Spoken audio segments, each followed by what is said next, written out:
Culture d'Afrique au cœur d'une nation. L'Afrique, berceau des civilisations, est aujourd'hui victime de la dépravation de ses us et coutumes ancestrales. Son peuple, tombé dans l'acculturation sous les poussées impérialistes et coloniales, cherche ses repères. Musique, cinéma, peinture, sculpture et autres traditions ancestrales. Toute la culture d'Afrique sur CamNews 24. La musique adoucit les mœurs, la musique rassemble les peuples, madame, monsieur. Bienvenue à cette autre édition de Culture d'Afrique sur CamNews 24. Aujourd'hui, nous avons dans nos murs le groupe Koundé-Yala, ici représenté par Ralim Sikati. Bienvenue sur le plateau de Culture d'Afrique, Raïm. Merci Eric. Merci à tous les spectateurs de CamNews 24. Merci aussi. Alors, avant d'entrer dans le vif du sujet, nous allons d'abord, ensemble avec nos téléspectateurs à la maison, regarder ce bref reportage ou alors quelque chose que la réalisation de Culture d'Afrique a pu concocter sur le groupe Koundé-Yala. C'est tout de suite.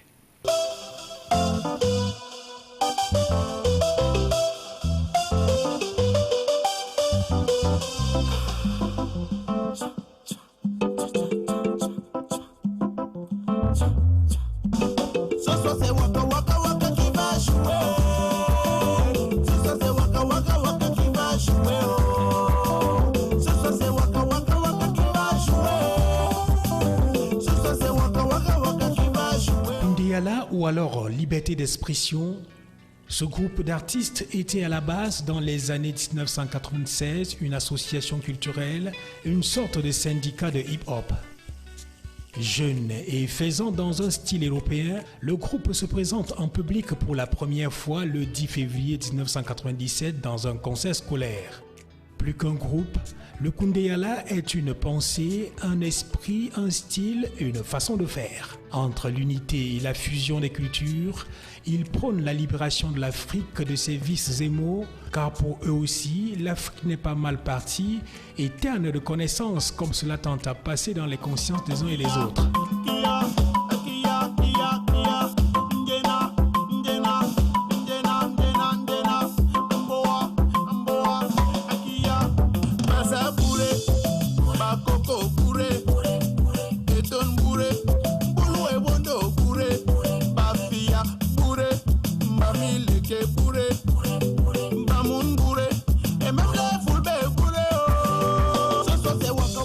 L'esprit Koundé, qui veut dire liberté en langue bassare, présente le travail comme le seul moyen de réussite accompagné de la persévérance, la prière et la foi en Dieu.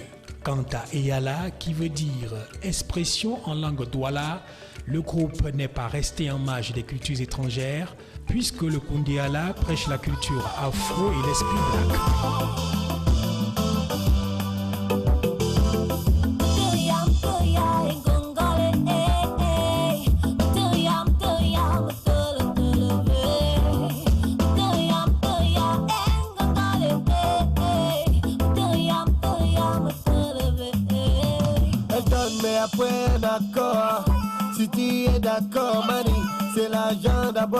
Aujourd'hui, la griffe mature de Koundé-Yala est le résultat de plusieurs années de travail sous l'inspiration divine, car disent-ils, c'est dans tes racines que tu trouveras la force de comprendre.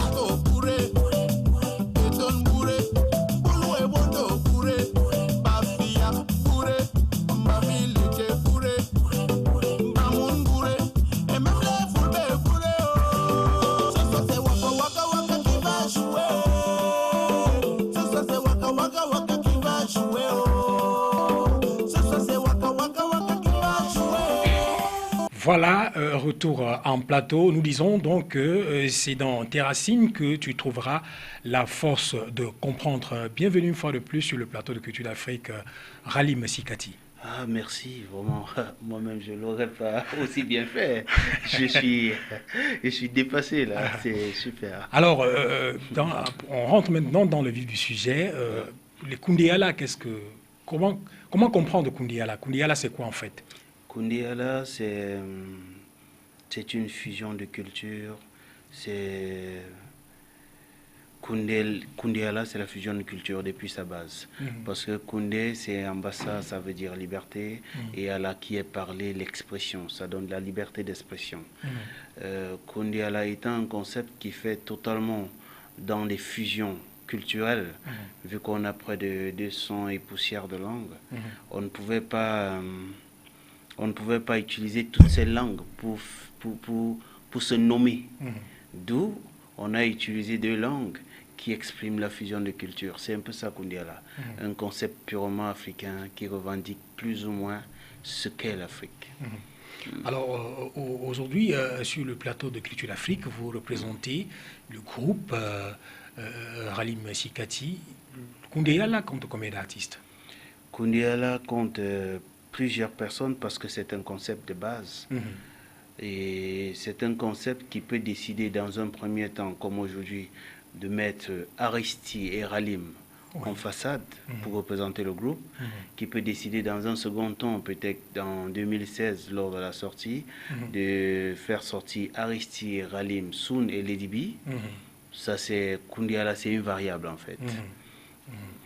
Et alors maintenant, qu'est-ce qui vous a rassemblé autour de ce concept, Koundé Ala? Koundé Ala, c'est très long.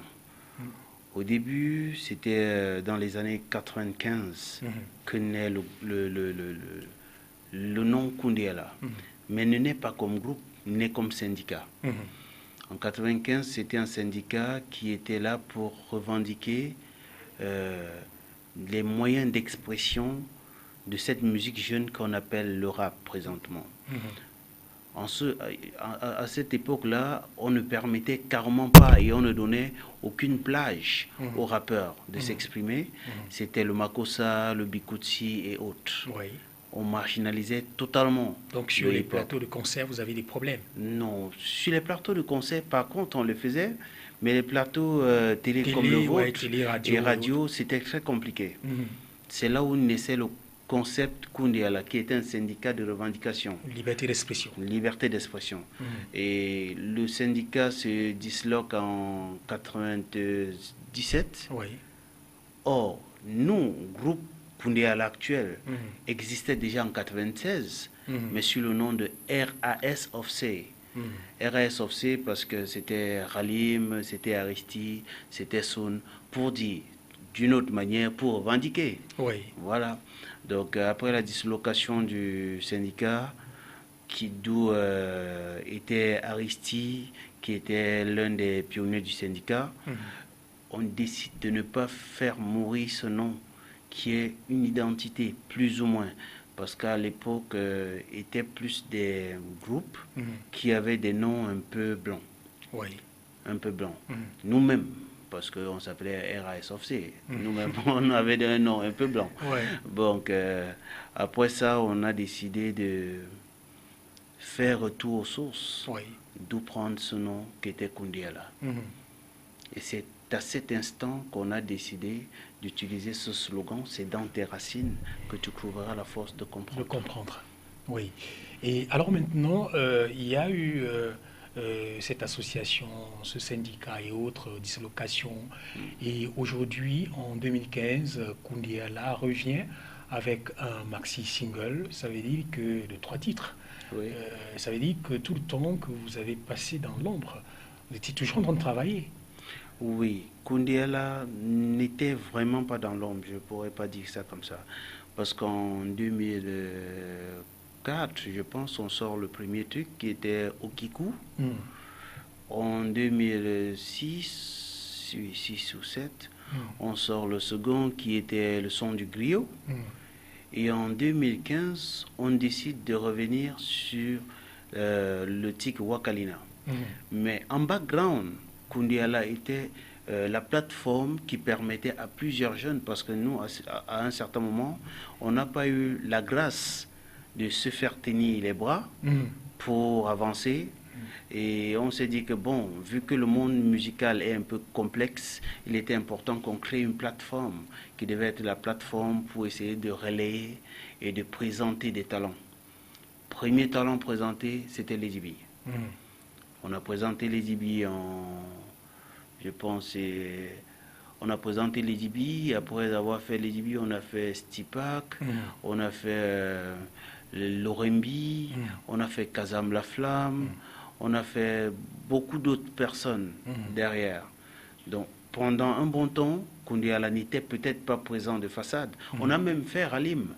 Oui. Parce que le même Koundiala a décidé de sortir un album à Ralim, un album, de Ralim même, et un album pour Aristi. Donc on présentait des produits, mais on travaillait en background. De manière officielle, on n'était pas en façade, mais officieuse, on était là. Alors, vous revenez aujourd'hui sur la scène, on peut dire, sur la scène musicale, c'est-à-dire avec ce maxi-single de 3 titres, avec comme titre phare Wakalina. Parlez-nous un peu de Wakalina. Wakalina, c'est comme une anecdote, en fait. Nous avons constaté que au Cameroun, on a un terme, un jargon qu'on utilise vulgairement, waka, qui exprime en partie des filles de joie, dans un sens. Et dans des ménages, les femmes ont eu l'habitude de s'appeler waka, waka. Pas dans le sens de filles de joie, mais parce qu'elles trouvent que peut-être c'est une appellation comme on avait créé le concept yo, yoyet. Voilà. Bon, nous, on a créé Wakalina qui présente la femme évolutive, la femme grande, la femme ambitieuse, la femme porteuse d'espoir. En fait, Wakalina, c'est la femme africaine.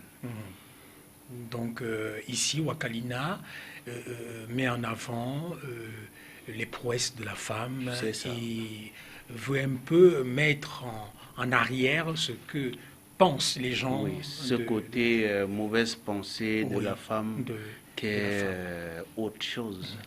Est-ce que vous vous êtes pas dit de prime abord que quand l'opinion publique va écouter Waka, ils vont s'arrêter à Waka et ne pas suivre Lina, ou alors comprendre ce que vous, Koundiala, vous avez voulu exprimer dans ce titre? Dans toute expression, il y a ce qu'on appelle le sens propre et le sens figuré. Quand vous regardez notre vidéogramme, on a utilisé le sens figuré de la chose, qui est la première chose que les gens penseront direct. Bon, maintenant, dans le sens réel, on a ce sens propre qui est la femme évolutive. Parce que même parmi ces filles de joie, il y a des femmes, des femmes ou des filles qui sont comment on appelle ça, des meneuses dans leur famille, qui ne sont pas seulement le mauvais côté où on regarde, mais qui sont des filles aux grandes ambitions. Nous, c'est ce qu'on prône. Les femmes qui évoluent, les femmes qui veulent faire des grandes choses, pas les femmes dans ce sens de joie. Alors, donc, il est très important de comprendre ce sens-là, afin que l'opinion publique ne s'égare pas dans la manière de comprendre l'idée ou alors l'aperçu ici prôné par le groupe Koundiala. Alors, le deuxième titre de ce maxi-single, il faut le préciser, c'est Angoni. Angoni, encore une autre anecdote. Angoni, c'est la petite fille du quartier qui peut-être après avoir atteint sa puberté devient la fille rebelle. Et chez nous en Afrique, on a toujours compris que si une fille à un certain moment est rebelle, c'est l'un de nos grands... On accuse les sorciers. Oui, non. Il y a un de nos grands du cinéma qui avait dit, si tu vas au village de Je m'en fous, tu vas te retrouver au village de Si je savais. Bref, si tu vis à la Je m'en fous, tu te retrouves au village de Si je savais. En fait, c'est un peu ce qu'on a voulu véhiculer. Parce que si tu fais la rébellion, tout ce qu'un parent cherche, c'est ce qui est de meilleur pour son enfant. C'est pas mal parti. Quand un enfant se manifeste comme rebelle, peut-être parce que sa puberté le joue des tours, s'il ne se ressaisit pas vite, il va le regretter plus tard. C'est ce qu'on vit aujourd'hui. Angoni, c'est la partie regret de la fille rebelle. C'est pour cette raison qu'on a utilisé le jargon utilisé par les enfants à Choukangongoli. Donc c'est ici une musique qui sensibilise ces enfants-là, surtout avec la mondialisation aujourd'hui, les TNC qui sont entrés dans les mœurs. Et quand ce moment-là arrive, l'enfant peut facilement s'égarer. Alors pour traduire les paroles aux actes, avant de continuer, nous allons t'inviter, parce que j'aime pas vous voyez les gens, à nous faire un petit a cappella de Angoni. Angoni, Ashuka Ngongoli, si tu es ma sister Angoni, Ashuka Ngongoli, regarde ta life Angoni, Ashuka Ngongoli, tu vas récolter tout ça, Ashuka, Voilà, donc ça mérite des applaudissements. Il faut donc dire que Angoni ici sensibilise les jeunes filles qui nous regardent à la maison et partout à travers le monde de savoir gérer sa période de puberté pour ne pas se retrouver dans le village de Si je savais. Alors maintenant, le troisième titre de ce maxi single, le 3 titres, je le disais, Pour mieux t'aimer, une reprise de Nana Mouskouri. Nana Mouskouri, cette chanson vous a pratiquement marqué à la limite. Je pense que c'était un très très bon son français. Nana Mouskouri qui a fait des tubes que je respecte aujourd'hui. Et on s'est dit, vu que c'est un album, un maxi totalement dédié à la femme, il était important de prendre une icône. On ne voulait pas rester juste dans un sens africain. Il était important de montrer que nous sommes ouverts, d'où on prend Nana Mouskouri. Maintenant, pour cela, il fallait inviter des voix de l'Afrique, telles que Sahel, parce que vu que c'est un morceau qui est offert aux femmes, il est important d'appeler des grandes femmes pour intervenir. Sahel qui intervient dans Pour mieux t'aimer, et Lady B qui intervient dans Wakalina.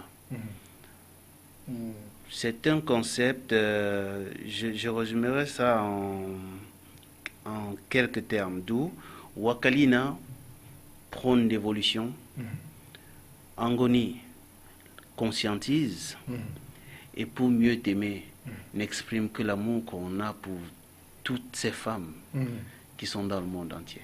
Voilà.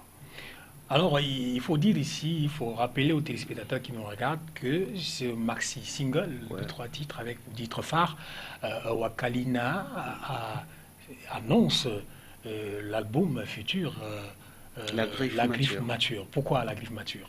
La Griffe Mature parce que vous-même vous avez dit, ça fait près de 15 ans. Et en 15 ans, même si quelqu'un dormait, rien qu'en lisant un même cahier tous les jours, il acquiert une certaine maturité. Ce qui revient à dire qu'il n'aura plus besoin de lire. Il peut déjà réciter son cahier. Ça, c'est acquérir une certaine maturité. Koundiala a mis long dans les bacs et a mûri ce qu'il voulait exprimer en 2016.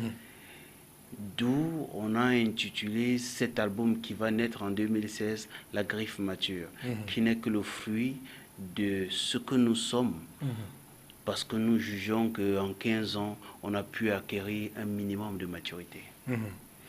Et maintenant, on constate également que Koundiala, comment je vais dire, fonde sa réussite ou alors son inspiration sur la divinité, sur Dieu. Est-ce que vous faites dans l'album à venir en 2016, il y a du gospel? Le premier album, au Kikou, il y avait un morceau qui était totalement dédié à Dieu.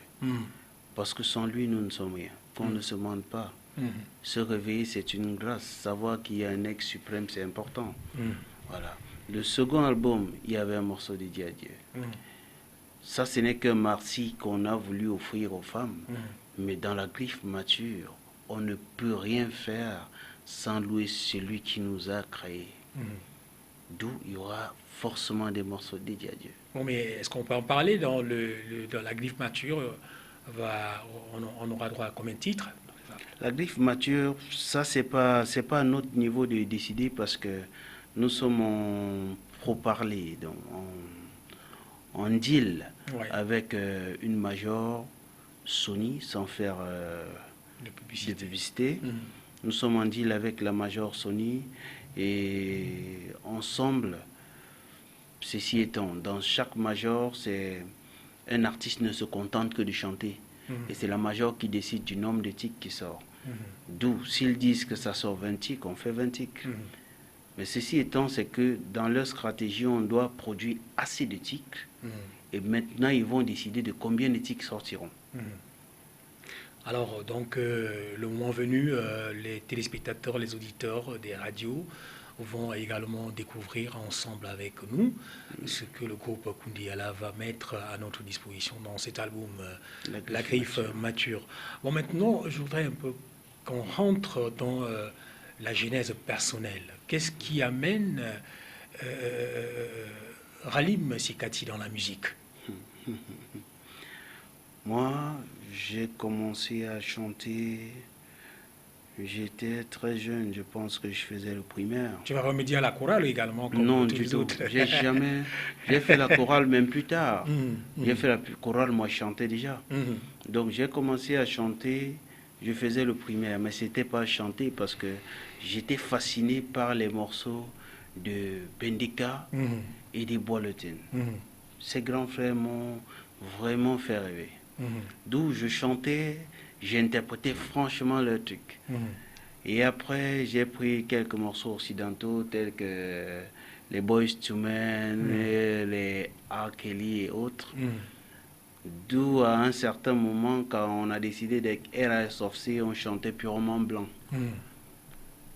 Quand on décide, avec l'accord de notre producteur du premier album, Feu Tom Yons et Jeff Titala,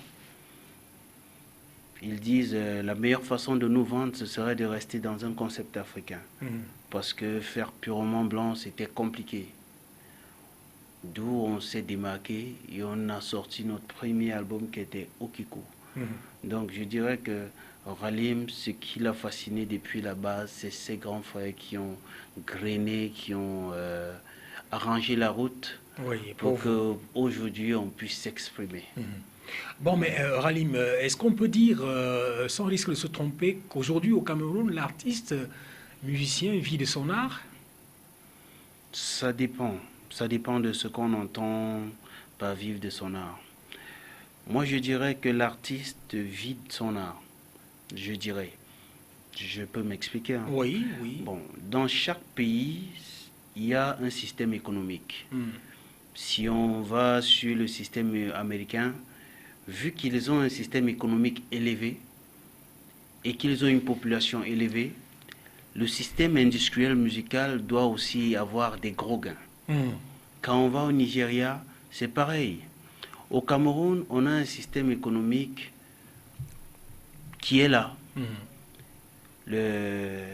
Et les artistes, plus ou moins, gagnent ce qu'ils peuvent gagner, mais ça ne les permet pas de mendier. Parce qu'indirectement, ils payent leur loyer, ils réussissent à manger et à se crêter. Et ça, c'est l'important.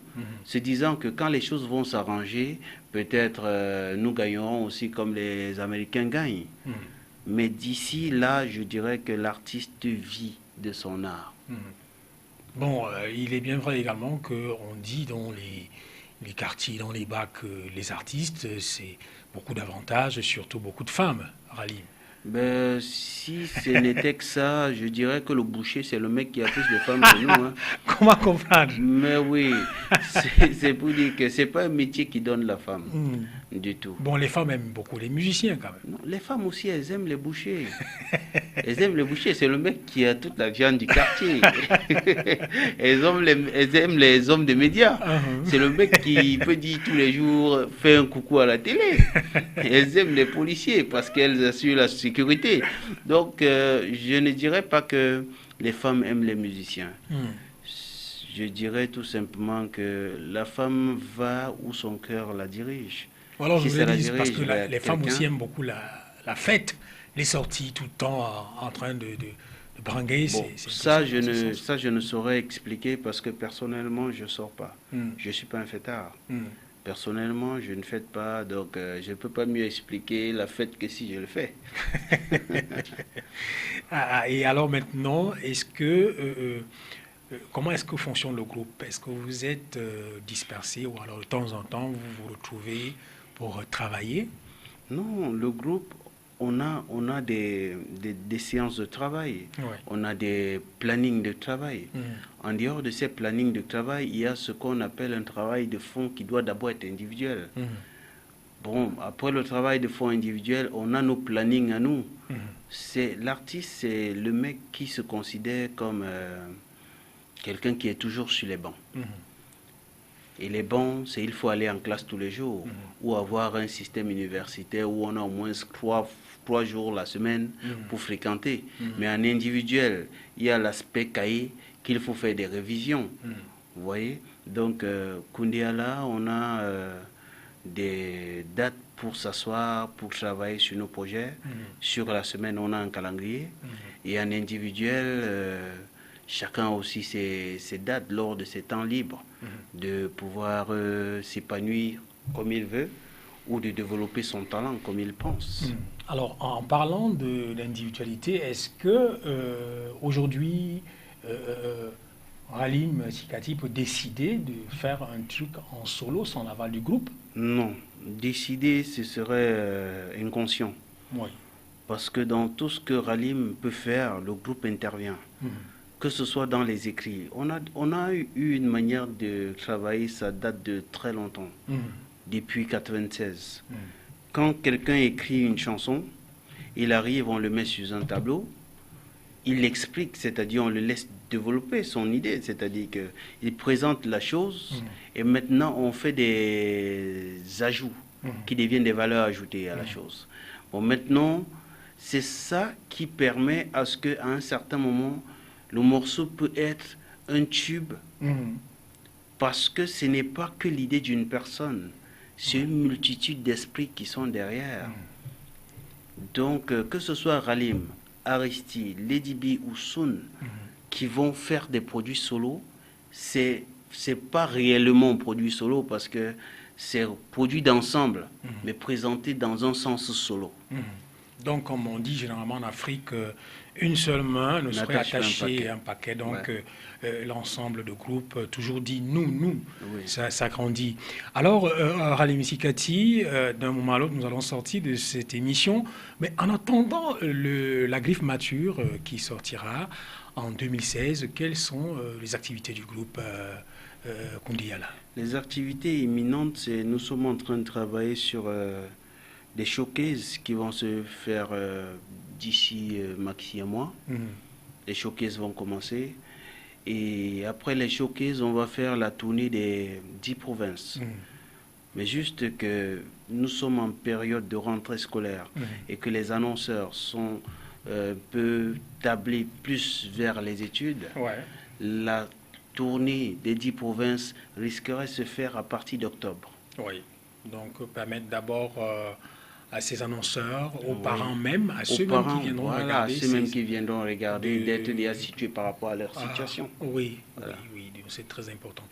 Alors, Halim Sikati, nous allons sortir de cette émission Culture d'Afrique, mais la jeunesse aujourd'hui, parce que je sais que de par le monde au Cameroun, les téléspectateurs jeunes nous regardent et te regardent, se disent mais comment faire pour chanter comme Halim?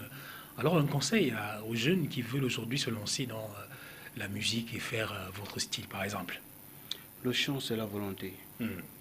Et en toute chose qu'on fait, si on ne met pas le maximum de volonté qu'il faut, on ne développera rien. C'est une certaine discipline. C'est-à-dire que quand tu décides de chanter, il faut te prescrire des règles. Il faut te dire peut-être, moi, je dois avoir minimum 2 heures de chant par jour. Mes 2 heures sont reparties peut-être en 30 minutes le matin, le petit matin, peut-être 30 minutes en après-midi et 1 heure en soirée. Ça, c'est un truc que, quel que soit lambda, il faut respecter. Pas pour dire qu'il faut que les gens travaillent 2 heures, mais que si tu décides de travailler 30 minutes de chant, vide ton esprit pendant ce temps et tu travailles vraiment le chant pendant 30 minutes. Si on le fait, on atteint automatiquement les apogées dont on s'est fixé. Donc on va dire aujourd'hui que tu dis clairement l'esprit de Koundé Yala qui veut que la réussite ne vienne que par le travail. Alors merci d'avoir accepté l'invitation de Culture d'Afrique, Ralim. Merci à vous, merci à toute l'équipe en studio. Et merci à votre directeur parce que on aura beau faire ce qu'on fait, on aura beau être plus ou moins talentueux, mais si vous ne relayez pas l'information, quelque part ce qu'on fait ne servira à rien. Donc nous ne manquerons de vous dire merci et de dire que sans vous, nous ne sommes rien. Effectivement, et vous également à la maison, chers téléspectateurs, sans vous, nous également, nous ne sommes rien. Ça à bientôt. Une histoire de chef. Culture d'Afrique, au cœur d'une nation. L'Afrique, berceau des civilisations, est aujourd'hui victime de la dépravation de ses us et coutumes ancestrales. Son peuple, tombé dans l'acculturation sous les poussées impérialistes et coloniales, cherche ses repères. Musique, cinéma, peinture, sculpture et autres traditions ancestrales. Toute la culture d'Afrique sur Camnews 24.